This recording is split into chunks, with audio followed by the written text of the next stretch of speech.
Welcome to AJD Consulting. I'm so excited to relaunch this podcast as well as my consulting business. And we're going to jump right in. This episode is all about the life of a full-time student and professional. A lot of us are going back to school while working full-time. And I know this is not only my story because I graduate in August of 2026. And the person who I have, my special guest my special guest tonight has also been on her journey for a while. And she's going to share so many great tips. And so let me welcome my guest today, Anayah Walker. Welcome. Hey, everybody. Good evening. Glad to be How, here. how are you? I'm doing great. Honestly, I cannot complain too much. I'm grateful. How are Thank you. you? I'm doing fine. Thank you so much for being here today. And Anayah and I, we met on LinkedIn. She reached out to me because I studied abroad. I just probably published something about it. And she hit me up like, girl, what do I need to do? And so from there, she has been one of my biggest supporters. And I just want to say thank you publicly for that. And Absolutely welcome, and I appreciate you. of course, and I learned so much from her. And so I hope you all learned some good stuff from her today as well. All right. So the first question that I have is, I love origin stories. I want to know, who are you, where you came from, how did you get to this place? So pretty much explain your background, where you came from, and like some interests and hobbies that you currently have. Hi, everybody. Again, my name is Anayah Walker. My pronouns are she, her. And so for me, I am born and raised here in Tampa, Florida. I feel like one of the few people within my network that I'll meet who are born and raised in Tampa and still in Tampa doing work. And my family's also, my immediate family is also from the local area. So a local through and through. But as far as how I got here, definitely want to start by saying definitely God. Played a huge role, the role in why I'm here. I would also say the support of my family, being able to grow up in a privileged environment, privilege I didn't realize I had honestly until I got to college. But growing up where I had, a two-parent dual income home, I also got here through the privilege of going to a private school. I have to acknowledge that going to private school from 6th through 12th grade played an instrumental role in who I am today. And then the other thing I would say, as far as how I got to where I am, a lot of support programs, and within those support programs came mentors. I had those mentors in my life before I even knew what mentorship meant. But, being in programs such as the college reach out program and undergrad, the care program, and just so many opportunities I've gotten. That's a part of why I'm here today. And I think that's a part of why, academic achievement and going to college and just giving back is so embedded into me because of all of that. And then I guess with that, you mentioned hobbies because a lot of that was kind of boring. But as far as like hobbies, honestly, people who really know me, they know I'm always on the go. I'm kind of known for traveling. And so I would say I love traveling. Other hobbies I like to have, honestly, I love being in the community and giving back. I think sometimes community service is viewed as something we do when we have to do it, whether it's for a scholarship or whether it's something you're trying to, obtain in life. But for me, it's just a part of who I am. So giving back. I would also say I enjoy like just watching a movie, whether I'm at home or going out to watch a movie, spending time with friends, whether that be brunch, whether that be, just kind of meeting up for dinner. And honestly, I like helping others. Like even outside of the service, like I do a lot of mentorship informally to a lot of young people, especially Black people who are in college. Just something I like to do. Thank you for that. I learned something new about you that I didn't know. I didn't realize like everybody is from Tampa. I didn't know you were born and raised Tampa. So that's Yes, born and raised Tampa. I love Tampa. And fun fact, the day after I graduated from Florida State, I already had my stuff in the car. I moved back the next day because I oh, had a job in wow. Tampa and I also knew I wanted to be home. I didn't want to like, after being in Tallahassee for those years, like a lot of people are ready to move maybe to another city, another state. But for me, I was like, I want to go home. I love I Tampa. love that. And so you brought up another point that I wanted to highlight today is your community involvement. You already talked about how that's a part of you. It brings joy. You love making an impact. And so how do you balance that along with being a full-time professional and a doctoral student? That is a great question, and one that people are always curious about. People also, especially my mentors, they joke about how, when they speak to me, I make them feel like they ain't doing enough, right? These are my mentors. And it's not that I'm trying to do all of these things, it's just there's so much work to be done. And then Right. sometimes I really have to say to myself, if not me, then who, right? Who's going to mentor this person? Who's going to bring this program about? But how I balance it all, honestly, working smarter and not harder.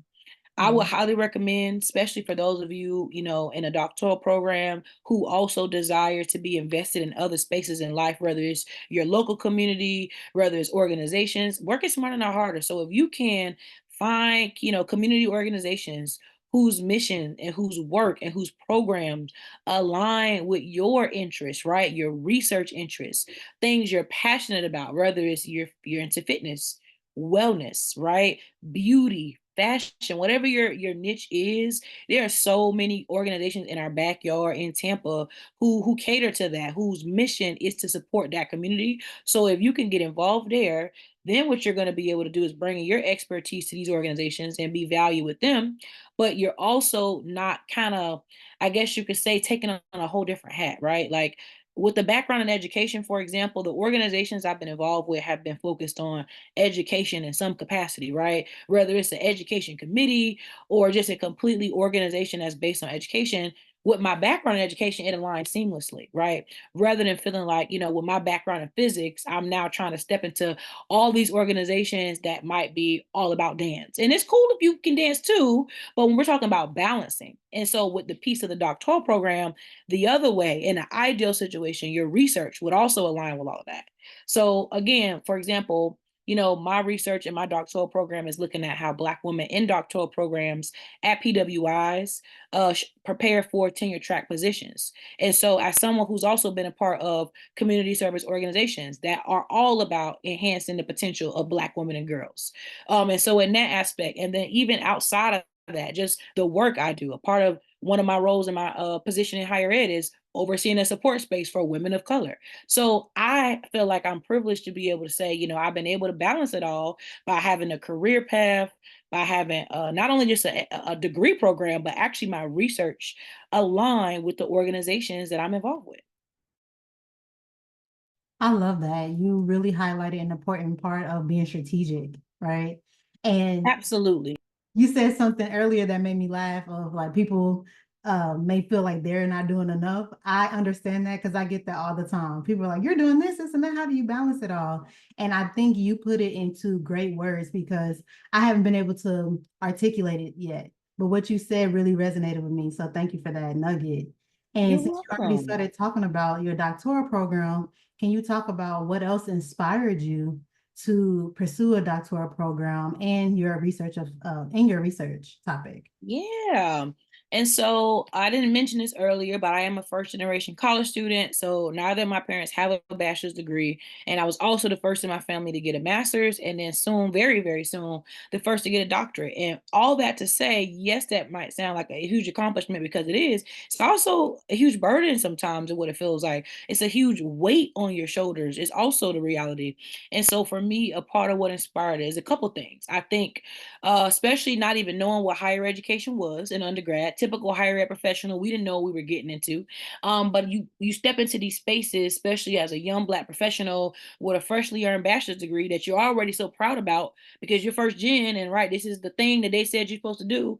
And then you step into your higher ed space and it's like, oh wait, this ain't nothing compared to everybody around me, name tags and door decks saying MBA and MA and MED. And it's like, well, what about my bachelor's degree I just got, right? So I Right. think on one hand, stepping into a space and realizing, okay, for the field I'm in, a bachelor's degree is going to get you in that door. But if you're trying to stay in higher ed, we all know you need at least a master's. So there's that.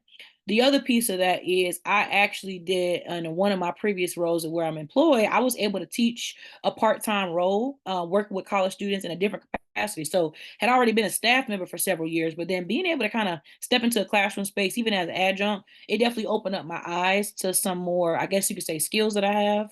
It allowed me to become curious about what it could mean to be a full-time professor. And I actually fell in love with it. I enjoyed it.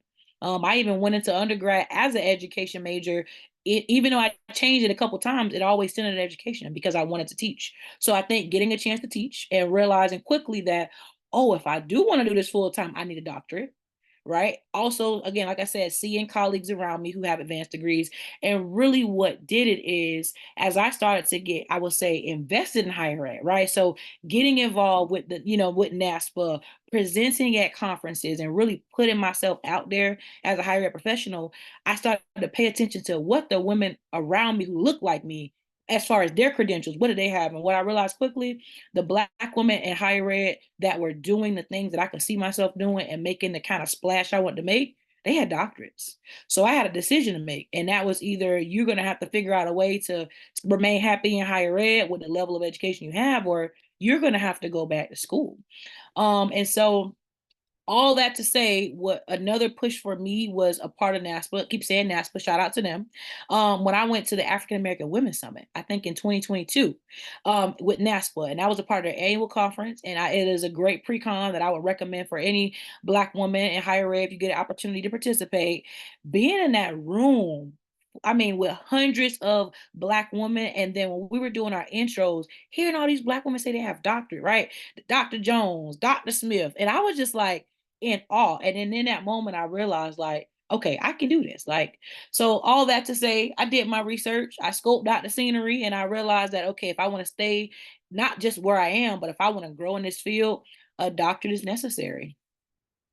For sure. Thank you for that. I need to write, I was writing down that conference you talked about. Yeah, so it's a part of the NASPA annual conference, but they do all the pre-conferences. This is one of their pre-cons. So it's called the NASPA's African American Women's Summit. Would highly recommend it for Black women who are in higher ed. It's a day long, and it's like an all-day style, like I guess you say retreat style summit. But you're going to be in a room with so much representation, so many organizations represented, so many degrees, so many institutions. And it is a phenomenal place to network, especially knowing that it happens before everybody gets there. And it's like a sea of people. So to have that dedicated space, and also shout out to the men, they do an African American Men's Summit as well. So I wanted to plug that too. And I believe they have several others with other identity groups too. Love that. Thank you so much. And so a little bit earlier, you talked about your dissertation topic. What phase are you in your program? How can we support you? And like, what's going on with your current doctoral program in your research? Yes, I love that question. And I think what helps when you're in a doctoral program is, even though it might seem annoying sometimes, and depending on what time it happens, it actually is very beneficial to be forced to talk about your research, because at the end of the day, defending a dissertation, you're going to talk about that research. So you might as well get used to as many spaces as possible bringing it up. So to go back to my actual topic. So again, my topic is looking at how Black women in doctoral programs at a PWI, who are preparing for the tenure track, right? Well, what does that look like? How are they preparing? Is preparation happening? Where is it coming from? So that's what I'll be looking at, doing a sister circle methodology. This summer, I got an opportunity to defend my dissertation proposal, successfully passed. And as of Monday this week, my IRB study was approved. So I am actively in my participant recruitment phase. I have a few people signed up, but I do need 10 to 11. So I need a couple of more people. So if you are a Black woman in a doctoral program, specifically at University of South Florida, you've reached doctoral candidacy status, and my topic is of interest to you, please email me. I'll be providing Aaliyah with my email address for USF. Definitely want her to also share that flyer. But yeah, that's how you can support me. And then there would definitely be publications coming out even beyond dissertation, where you can cite a sister. That's also another hashtag I would follow if you're a Black woman in a doctoral program, hashtag cite a sister, so we can continue to support each other's work out here and making sure that our research is getting the attention it deserves. I love that. Thank you so much. All right. So we talked about your your doctoral program. We talked about you in the community. What is your job? How did you find out about student affairs? How did you get involved? And how does your job support you while you're pursuing your doctorate? So, like many higher ed professionals, when I was in undergrad, I didn't know what higher ed was. I didn't realize the people around me who I would go to for help were staff members, right? And I didn't realize that that was a whole career path that I could have been investing my time into. But essentially, when I was an undergrad, I was able to finish in 3 years. And in that last year, I started doing a thing of job searching. I already knew I wanted to be back in Tampa, so that was easy to narrow down my search. And as I was looking, I ain't gonna shout out the platform because they ain't giving me no check, but I was using an online search engine and I came across a job at the University of Tampa. And ironically, as someone born and raised in Tampa, did not really have much of a relationship with University of Tampa at the time. It wasn't a school I applied to in undergrad. I think when I look back at my childhood, might have went on that campus twice, and once one of those times was to take my senior pictures in high school. So with that being said, when I saw that they had a position open and it was in a department that would be supporting first generation and underrepresented students, I immediately thought about myself. I immediately saw myself in the job description. Like, wow, as I'm reading this, I'm thinking about all the things I'm doing in undergrad.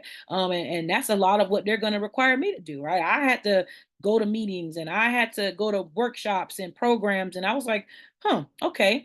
Granted, my bachelor's degree is also in family and child science. Already had extensive experience with students, just not college students. And so it seemed like a good opportunity as far as it have the school, being a private school with a great reputation, given that I would be in Tampa and given that I would still be in education because again, I transitioned and finished with a family and child science degree, but I started off with early childhood, switched to elementary ed. I knew education would be the center of whatever my degree was. So I honestly say the job found me. I feel like the job just kind of found me, put my name in a hat, and I was able to get offered to work at the University of Tampa before I even had my bachelor's degree. Again, another privilege of mine. I got the job offer while I was still finishing up undergrad and was proud to walk across the stage and have an answer to what are you doing next, and then moved on to Tampa. And what's nice is that even though I've been there almost 8 years, I have grown so much. Like for someone on the outside, it's like she's been in the same place for so long, right? When you look at other student affairs professionals her age, they've been here and they've worked here, but the reality is I've grown so much from staying in the same place. I've been able to be promoted about 3 times. I've been employee of the month. I have been an advisor for student clubs. I've been an advisor for out-of-state trips with students. I've helped oversee grant-funded programs. I have written so many letters of recommendations for students going to grad school because, again, when you are able to stay in that same place, you get to see their transition a lot longer. So I say all that to say, for those of my higher ed professionals, there's definitely nothing wrong with getting up, relocating, and moving and taking those opportunities. But I also say for those of you who may be where you are and maybe you're struggling with like, well, I'm content where I am, but it seems like I should be moving every couple years because that seems to be the thing. It's okay to do you, and you leave when you need to. But right now, I say all that to say also, my current title is Assistant Director for Diverse Student Support Services. I've had a couple different roles there, but every role I'm proud to say that I've had at UT has been centered around supporting, empowering, and really advocating for first generation underrepresented students because I'm able to personally understand what they're going through. And I believe a part of why I connect so well with my students is because for the past couple of years, I've been in school. I've been there almost 8 years, but a lot of those years, including now, I'm a student myself. And so always being able to preface what I say to them with, listen, I get it. I'm in school too, right? We're in a one-on-one meeting. I see your eyes keep looking at your phone. If you need to respond to that email, respond. If you need to answer that call because I get it, right? I've done the thing where I'm in a meeting with someone important and I know that whether it's a grade alert, whether it's a rent due alert, you don't know what these students are going through. And I think, again, we need more professionals who can understand that, who can connect with them, who can really resonate with them rather than always just being so quick to judge them, especially on those devices. No, for real. Thank you so much for bringing that part up because we forget that we are still human. We have a holistic experience. We're not just a student. Some people are parents. Absolutely. Some people are the breadwinner of their house, of their homes and their households right now. So Yes, and we're just not really wired to be able to walk into these spaces, whether it's school or work, and just unpack everything we experience before we walk in that door. A lot of us are walking into work and school, whether it's stress, relationship problems, struggling with confidence, whatever those things are. So we just need to give each other more grace is really what I'm trying to say. For sure. Compassion, grace, understanding. Can we say it again? Compassion, grace, Let understanding. the church say amen. Yes. And so, okay, we talked about so much and you dropped so many gems. How do you stay motivated and try to avoid burnout while juggling multiple responsibilities? That's huge. And so what I would say as how do I stay motivated? I think a part of how I stay motivated is I recognized a long time ago that I'm intrinsically motivated. So I'm intrinsically motivated to give back. I'm intrinsically motivated to build bridges and build connections. I'm intrinsically motivated to improve communities. And so I think that helps because I know my why. It's coming from within. It's not about an accolade. It's not about another, line on my resume. It's not about a LinkedIn post. This is real life. This is my real community. This is where I grew up. And if it's meant for me to be a parent one day, I want to raise children in the community. Like my parents got to raise me in a community that was even better than theirs. I want to be able to continue that. And so intrinsic motivation. Another way I'm able to stay motivated is I think when especially as a doctoral student, and if you're a Black woman doing research on Black women, you know how deficit the research is. You're going to consistently be reminded that you aren't supposed to be where you are. You're going to be consistently reminded that people who look like you are not meant to be in that space or that room. And I think seeing that deficit data, I could easily let it suck the life out of me, really, but I allow it to motivate me instead. When I'm looking at these numbers of, okay, this is how many people got doctorate degrees in the United States that year, but let's take a little intersectional look. How many of them were Black women or people of color or within our LGBTQ community? Like, let's really drill those numbers down. And when I see that again, rather than thinking like, okay, I can't do this, right? Like the numbers are literally showing me that it's virtually impossible for me to get this degree. I just remember that it is, and I remember that it's somebody out there, whether they listening to this podcast, they looking at a LinkedIn post, or they're just watching you at work. They want to be where you are. So as hard as it might be, as sometimes as demoralizing as it can feel, there's somebody that wishes they were where you are right now. No matter where you are, there's somebody looking at you somewhere wishing they could have what you have. So I stay motivated with that because those numbers are going to continue to change, but it's going to take people like me, people like you to continue to fight the good fight and to do this thing and get those numbers to change and get more people of color, but in this case, especially Black women across that line. And we can do this thing. I love that. I love that you talked about just gratefulness as well as just understanding where you are. And something else you said that made me think about, how people say no, numbers don't lie. Sometimes numbers lie. Sometimes numbers lie. And the reason I say that is because they don't tell the full story sometimes. Right? Yes. And it's kind of like you are omitting information. And in some cases, that's kind of lying, right? If you Yeah. are, and when we look at numbers, sometimes we don't see the stories behind the numbers or the why behind the numbers. Yeah. And Shout out to my qualitative researchers. and so with your research topic, you are getting to beyond the numbers. And that's what I hear when I'm here. I'm like, ooh, I've written multiple things and I always use the word beyond. I don't know why, it's just for me, but I always like to look at things not from a deficit perspective, but more so from an asset base. Like, yes, these numbers may be low on a larger scale, but just like you said, you were in a room filled with doctors. Like Yes. some Yes. people may not even know, may have been in spaces where they didn't know these folks were doctors, but then they later found out and it's like, oh, wow, if I could do it, if you can do it, I can do it too. So really, when we think about the numbers, again, numbers only tell one part. And like Anayah said, that qualitative research is so important because you get to understand their why, how they got there, and we all can learn from each other instead of just saying, oh, 98% of people, whatever. Okay, but what else? Right? Absolutely right. You might be saying only 20% of Black women did that, but what were the experiences of those 20% of Black women? What was that day-to-day lived experience? What do they have to say about that 20% role? Yeah. Exactly. Okay, so now what do you do for self-care? How do you practice self-care? How do you take care of yourself? Yes, great question. And also something I get asked often because again, people see you doing things, going places, whether again it's the entrepreneurship or it's the organizations or it's the speaking engagement. So for me, believe it or not, I have actually been able to be more intentional. I would say this past year and starting in September of last year, I've actually been going to the spa once a month for a massage or a facial. I started about a year ago. I told myself this is something that I wanted to just become more familiar with.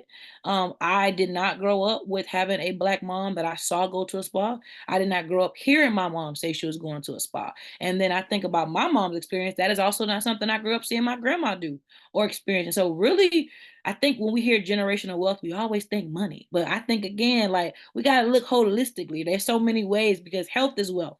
And I want generational wealth. And so, with that being said, going to the spa, actually going to the gym a couple days a week, getting some workouts in.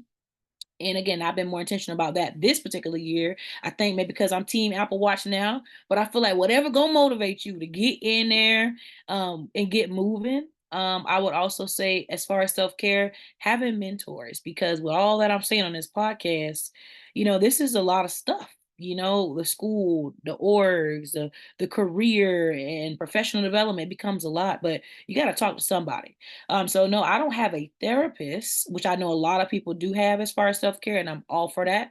Shout out to my therapist, especially my Black therapists. However, for me, it has been more so like leaning on my mentors, allowing them to talk to me, not just dumping on them, allowing them to also know that I'm a space that they can learn from too. I feel like that's a part of self-care as well.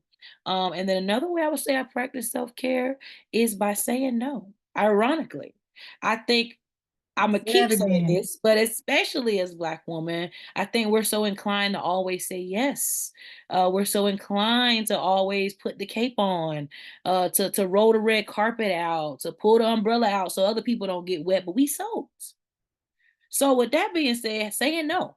A perfect example. I actually recently had a local nonprofit in Tampa, who I had the pleasure of supporting by speaking at a previous event of theirs, and they felt that my speaking was so profound, they wanted me to come on as a board member. Now that is a phenomenal invitation, and it would also be phenomenal not only because of the work that it would look for my career, the how it could support my research, how I could support the community in that role, but I actually had to respectfully decline. As much as I knew that I could offer them, and as much as I knew I would gain from that additional leadership experience, it's not even that I don't want to do it. It's just not the right time for me.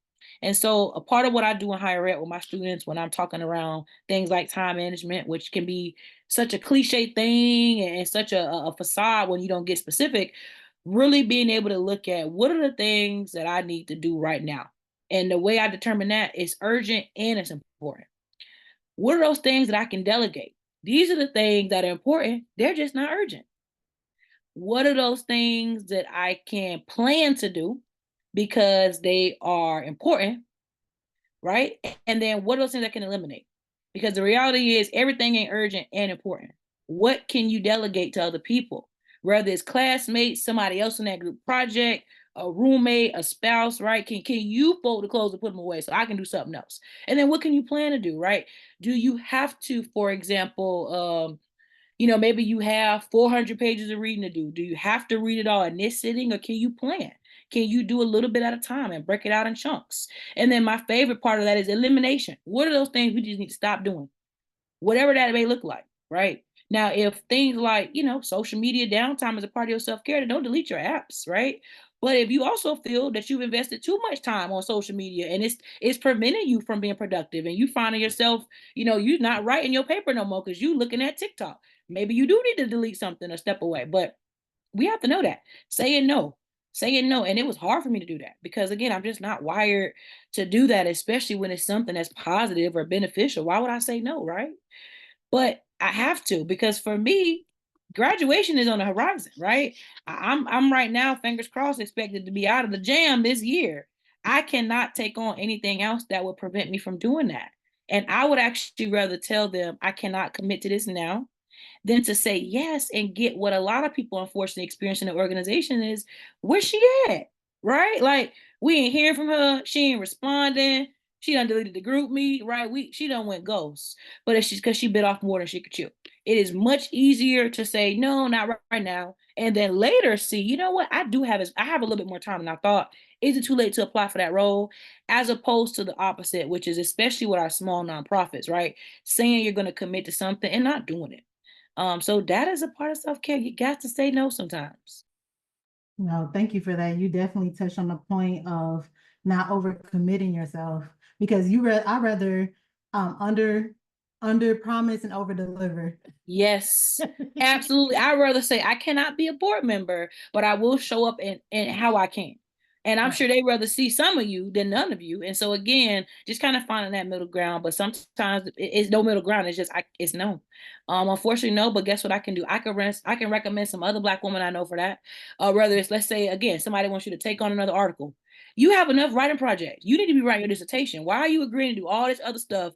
But guess what I can do? I cannot commit to doing this conference proposal with you, but my girl Aaliyah, who's researches in this area, let me tap you into her. So that I think is a way to uplift other people, right?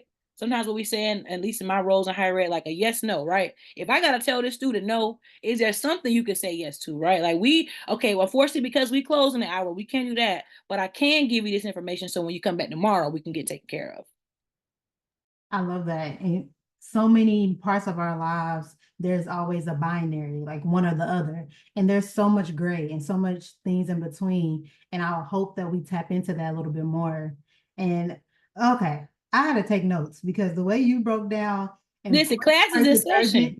Okay. Come on, Professor, Dr. Walker. But the way you broke down important versus urgent, and sometimes some things are important but not urgent, and the process of elimination, that's a whole Yes, this is seriously. great. This is amazing. Exactly. And again, things you plan, they're important, they're just not urgent. Right? I'm going to plan to do that, right? I don't have to write this right now because maybe it's not due for another month. But again, maybe there's something else you need to do this week that has to take priority. So absolutely, I've had to learn this, and I've a part of how I learned it is by finding these resources to teach my students. That's why the whole work is smarter, not harder, right? I'm privileged to be able to say my career does allow me to blend seamlessly with my career goals and my schooling. Like everything is kind of aligned with me, and that's why I'm able to take what I learned in the workplace and apply for me in school. See? I love that. So what other advice? You already gave a lot. If there's We don't anything went to else, church. what other advice would you give to someone who's considering going back to school while working full time? So a couple of things I would say if you are interested in pursuing a graduate degree and you are a full-time professional, the first thing I would say is really make sure you're able to have a conversation with your supervisor and or human resources department about how to see what benefits they have to help pay for that degree. So first and foremost, you want to do that. Right? You want to go ahead. Now, if your company, like a lot of them, probably already have it on their website, information about their benefits, look up the benefits before you go and enroll, pay tuition, you cutting the check, you take out private loans. Did you even check to see if your HR will help pay for that? A lot of companies, not even just if you work in higher ed, even if you don't work in higher ed, a lot of companies offer tuition waivers, tuition assistance. So you need to find out what that looks like. Even if it's a couple $100 towards your degree a semester or for one class, that's better than no dollar. So that's my first piece. Once you get beyond looking at what your employer can offer, I would then start to layer that with, okay, let me talk to some people and figure out, like, are there any fellowships out there? Essentially, what I'm getting at is try to go for free. Go for free. Like there are so many programs for bright and talented Black and brown people, companies that will pay you to go to school, companies that will pay you for simply being who you are, which is just brilliant and bright. But in order to know what these programs are, you got to be connected. So with that note too, if you're trying to go back to school as a professional, make a LinkedIn. Like we got TikToks, we got Twitter, X, we got all this stuff. Get on LinkedIn.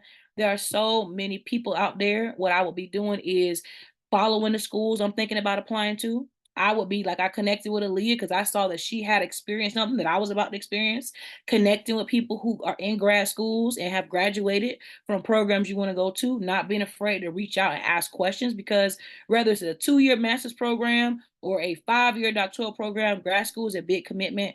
And for a lot of us, especially knowing that we're working professionals, maybe a lifestyle change, especially if you have dependents or if you're a caretaker. So do your research, see how you can avoid having to take out too many loans for it. Have mentors. And again, you can find a lot of that support on LinkedIn. And if I could think of another piece of advice, which may seem ironic with everything I just said, is remember your why, and remember you the only person in your lane. So if you see Anayah doing this over here with this org, unless that's also what you're just interested in doing and will enhance and support you, do not feel like you have to do what Anayah doing. If you see Aaliyah that started a business, unless again being an entrepreneurship is just something you just want to do, don't feel like you got to do that either. Right? We said, me and you, we both studied abroad, but that's not something that everybody can do or wants to do.